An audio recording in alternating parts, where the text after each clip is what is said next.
Well, you gotta love to see this. We love snow because ski season is approaching. Heavy snowflakes at Crested Butte earlier today, part of a wide band of winter weather hitting the state. They had snowmaking guns firing up at Breckenridge. The resort is planning to open for the season November 8th. That would be 1 week from Friday. Thanks for joining us. I'm Kim Christensen. And I'm Tom Green. Of course, we don't have snow in Denver yet, but we did see the gray skies. Certainly people wearing heavier coats. It was not as busy today at City Park as it was the day before. The only color coming from the trees, those gloomy gray skies lingering over most of the state. Quite the turnaround from where we were at the same time just Tuesday when that foliage was framing the blue skies. The sunshine had people out in their t-shirts and shorts.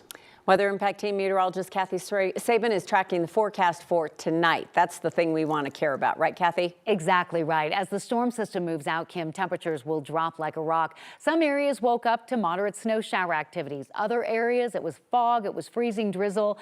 Not a lot of impact for downtown Denver roads, but you go west a bit, it's a winter wonderland. Still snowing, as a matter of fact, up at the Lookout Mountain area. Some areas of fog, and east, a rain-snow mix on eastbound I-70 and northeast on I-76 heading into Nebraska.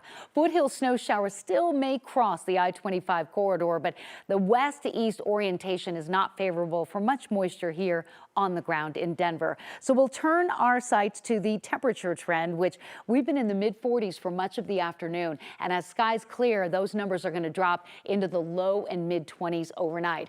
24 hours ago, temperatures were almost 40 degrees warmer in east central and southeastern Colorado. Beneficial rain moving out of eastern Colorado, snow showers tapering off in the mountains, but one or two of these showers could still cross the metro area in the form of rain, freezing drizzle, or snow, and this just as the evening drive is underway. The only advisory to mention to you in the mountains is a winter weather advisory for another inch or two of snow, but in Denver, all eyes on a freeze warning and temperatures that could go into the lower 20s tonight. Over the next couple of hours, temperatures trending just above the freezing mark, but we have a Halloween forecast that doesn't look too scary at all. I'm going to detail all of this coming up. Denver prosecutors have now filed numerous charges against two men in the shooting that hurt a Broncos player and two companions. Receiver Josh Reynolds and two others were shot early morning October 18th along I-25. According to court documents, they'd been followed from a strip club by people in several other vehicles. One of those arrested, Luis Mendoza, was in court today, where he was formally charged with 23 counts, including attempted first-degree murder and other charges. He also faces a misdemeanor charge of possessing a large-capacity magazine. And the other suspect, Burr Charlesworth, facing 15 separate charges, including multiple counts of attempted first-degree murder. Reynolds was out with a broken finger when the shooting occurred. Jury deliberations in the trial of Remy Cordova will continue tomorrow. The jury did not reach a verdict for the teen today. Prosecutors say Cordova shot and killed Pamela Cabreras after a fender bender on Colfax near I-25. Police say Cabreras tapped the car in front of her. They say Cordova, who was 14 at the time, got out of the car and shot and killed her. He's being tried as an adult for murder. Cabreras left behind a 5-year-old son. Today, a jury in Weld County heard closing arguments in the trial of a former LaSalle police officer. Eric Hernandez was on his third day of patrol at a Family Dollar store trying to contact someone about a double-parked car. While checking the store, the driver, named Justin Reffel, took off heading for his car. Hernandez and a second officer followed, and after a brief altercation, Officer Hernandez shot and killed Reffel. He was later charged with second-degree murder. LaSalle's police chief told us at the time that he, quote, didn't think the shooting should have happened. Next week, Denver voters are going to weigh in on an unusual ballot measure that could force a business to close. If passed, voters could close the city of Denver's only slaughterhouse. 9 News reporter Ria Jha tells us more about ballot measure 309. Yeah, and you've probably seen these signs up and down Spear, but what does it mean? It says vote yes for animals. I spoke with both people for and against ballot measure 309 to find out more about who will be impacted if it's passed. What is the ballot? Well, they want to propose to close all the slaughterhouses in Denver. Superior Farms is the only one. Advocates say they're trying to curb animal cruelty with ballot measure 309.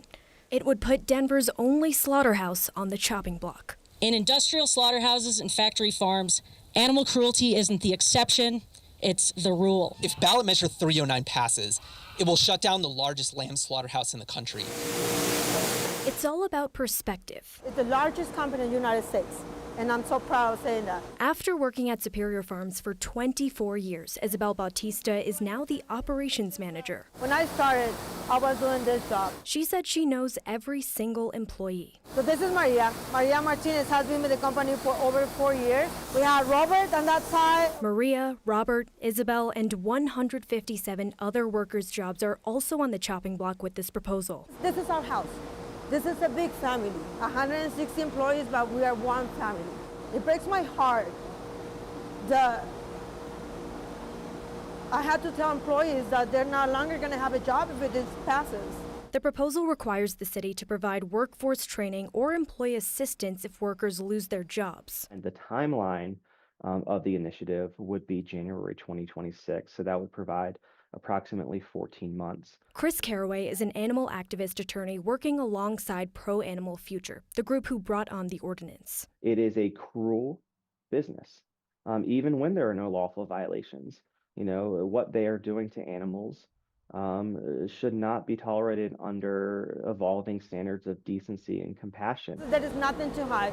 This is who we are, and that's why we're here. And we just want people to be able to know more about Superior Farms before they make a decision.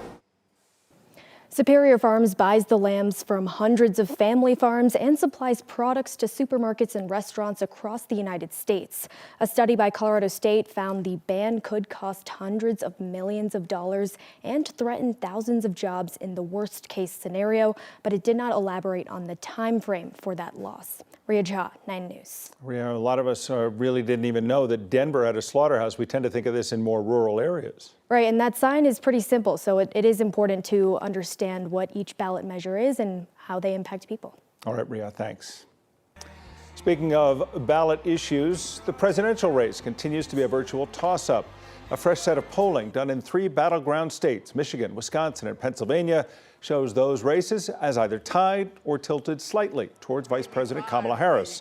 Those 3 states are among the 7 battleground states that most experts believe will decide this year's presidential election.